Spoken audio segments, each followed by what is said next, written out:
Welcome to the third and final portion of our meeting, the evaluation portion. This is where we find out where we did well and where we can improve. To get the ball rolling, to evaluate the first manual presentation, which was done by Angela, we have our very own Shehan. Shehan, the floor is yours. I must say, Angela Lansbury is a storyteller. With her vibrant, charismatic personality, she always tends to say these nice stories in a very enthusiastic way. But today, her objective was to master the presentation software. Toastmaster of the day, ladies and gentlemen, let me give out the evaluation for Toastmaster Angela. I'll be focusing my evaluation on 3 key points where she excelled and 3 points where I felt like she could have done in a better way. Okay, let's start with the plus points. The first thing, now when it comes to a presentation, particularly PowerPoint presentation, I have seen a lot of speakers tend to put every content that they speak in slides. Most of the speakers do this mistake of trying to put a lot of words, a lot of content on the slides.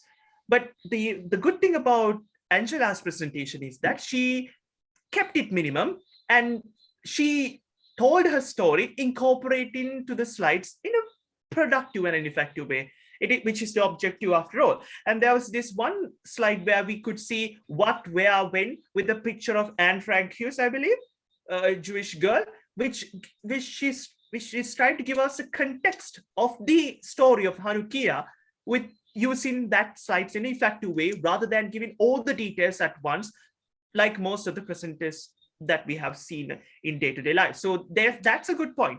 Keeping the suspense, giving less details on the slides, focusing the content on your speech, a good point that I have seen. And the pictures, she used pictures effectively, not just any pictures that you find in internet.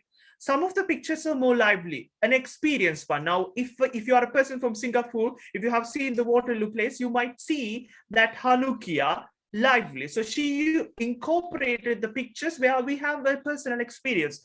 Singaporean Walmart, I believe that that's the place, the workplace where you can see the Hanukkah in real life. So now using these pictures, the sweet meats and all the live experience that she had with recent Jewish synagogue, yeah, that's the word, right? So it added color to this presentation because they are lively and people really know them rather than having some randomly downloaded pictures from internet or Google. It is important for us to have live pictures where we know actually the place and we know the feeling. So that's a good point. And online engagement. Now, quite often we see that most of the presenters, when they are doing their presentation, they get all by themselves when they are doing the presentation without thinking about the audience. But what I saw in Angela was that she got the online engagement in interactive, making it more interactive, asking questions from Ananya and Shehan, which is a good point because you are not all by yourself. There is a low audience who is listening to you, and you gave the plus points that you seen there by having incorporated your story along with the slides and getting their attention and their interactive engagement as well, which is a good point. Now let us move on to the places where I felt that Angela could have been improved a bit. Now, throughout the presentation, Angela didn't place her camera properly. Now, she was so focused or so hooked up on the slides, but she forgot about the camera, the position of the eye contact. We could only see a part of the body, only just from here, the mouth, and every rest of the parts were missing. So, which is not a good thing. After all, you are incorporating your slides. Yes, it's all about software presentation software, but it is important for your body language to go align with that. So it is important for you to focus on that body movement, the camera placement properly, and of course the background that you're having. So there I found a little bit lacking in that presentation. And when it comes to slides, the slides now, particularly to name, slide number 1, 6, 7, and 9 had blanks, empty blanks on either sides, where you have some blanks in the slides, which question myself, what is happening there? I mean, did she ran out of pictures. So there were some empty spaces. So it is not advisable for us to have empty places on your slides, because always try to put something, at least a text, 2-3 words or a figure, without, rather than having an empty slide, empty space there. Try to fill it up, not with a lot of words, but with at least a picture or two. There were a couple of instances where you have empty slides, not empty slides, but there were some empty spaces, huge empty spaces in the middle of the slide. So try your best to minimize them. That, I think it will be a good way to make it more effective when you are delivering through slides. And the transition. Now, this is again a place where a lot of our presenters have some sort of a struggle. Now, when you're transiting from one slide to another, always, because of our practice, we say, oh, let me go to the next slide. Let me see what the next slide is. Try to avoid using those language. Try to be confident about the slides. Whatever happens, whatever the next slide would be, I'm going to nail it. Have that confidence. It doesn't matter. Sometimes there may be some errors, some technical failures, and you'll be switching to 2 slides accidentally. Could happen. But what matters is that you are not letting down your presentation in the middle, saying, oh, this is not what I expected. Let me have a look at the next slide. Let's see what is there in the next slide. Just go with a smooth transition, but without just destroying the suspense that the people or the audience having right now with your speech and the presentation. And also, particularly in 11th slide, there was these pictures of socks and which contain Hanukkah garments and everything. And all around it, there was 4 texts rather, saying source of information, Wikipedia, books, and encyclopedia, Jewish encyclopedia, which is quite unrelatable to what the picture says. I mean, I think you were trying to put that these are the sources where I obtained the information, but then again, you incorporate it with the photos which were totally out of the topic, which were you are trying to say about the garments and the wares, the special wares that we use in Hanukkah.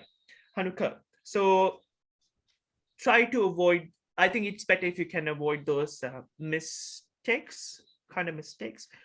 Yeah, all in all, Angela had a good presentation. Rather than having a typical presentation of reading out the slides, she really presented it with incorporated a story of Hanukkah with the use of slides. And she used pictures, online live pictures, which gave us a relatable experience. Most of the residents in Singapore, I didn't feel it, but I'm pretty sure the residents of Singapore would love it because they really felt it.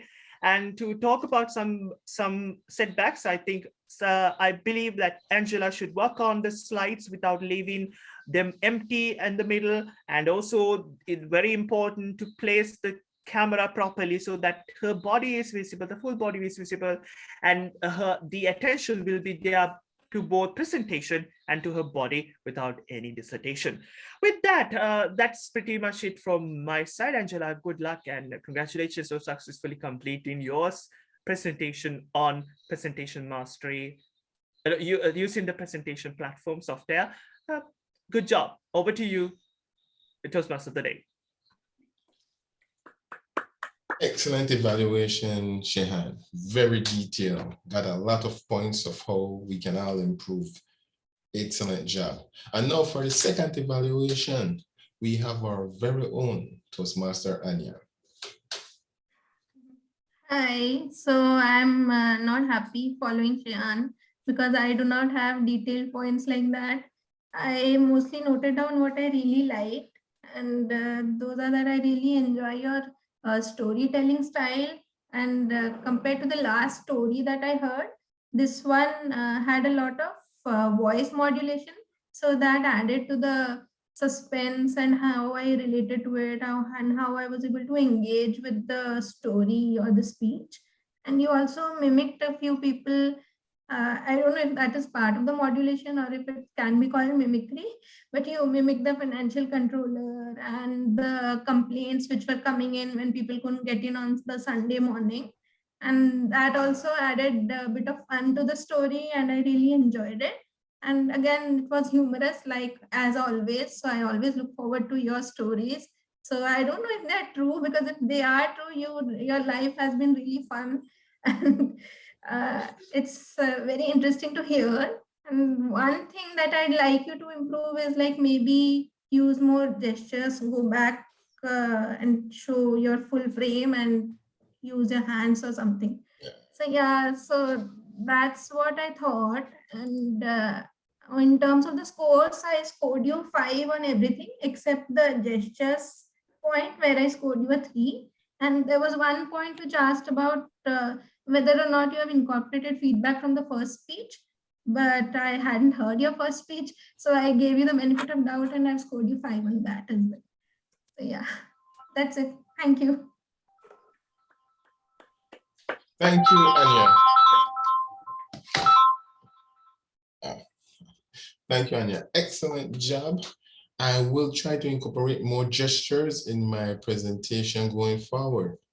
Guys, we have had a very informative meeting. We learned about Hanukkah, and we learned that success or luck comes when You are preparation prepared. meets opportunity. Sorry, Angela? When you are prepared. When you are prepared, exactly. So we must stay prepared. We must sharpen our tools to build our intuition so we can take advantage of opportunities as they present themselves. Fellow Toastmasters, again, thank you for attending another session of Singapore International Dynamic Speakers. We are at the end of our meeting. I wish you all a happy and safe weekend. You don't need to run off, but